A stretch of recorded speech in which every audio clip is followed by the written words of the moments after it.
tomboko lasy tomboko vavy raha nyresaka harena amin'ny taniny jereny dia efa miavitsy miambivitra ny harena eran'izao tontolo zao fantatra zany misy krizy fa firenena telo manana tombony era am'izao tontolo zao Rosia, Australia ary Madagasikara.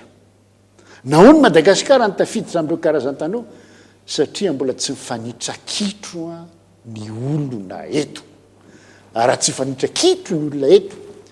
dia rava tanteraka ilay fomba fisainana hatramin'izay satria na dia tsy mahafa-po aza ny fampianarana natao teto dia mba manana olona ihany engeny gasy misy ihany ny gasy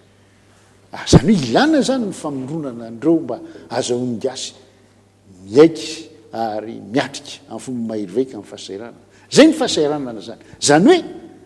tonga hiatsapitsika amin'izay fotoan'izay fa manana ary eto ampelantanantsika filifily ny zaza nampianarina eran'izao tontolo zao ireo no hipetrahana ny ho avy n'ity fireneny ity fa zay tsy resaka toekareny zay tsy resaka toekareny zay fa resaka politika zay zavatra zay politika anao no resaka politika zavatra zay raha mijery tsika eto dia tadidio fa mbeny tenin'ny général Ramanantsoa no milaza hoe leo mbonanana tsy tia boribory ny malagasy satria tsy te hitatatra ho an'irainy le zafy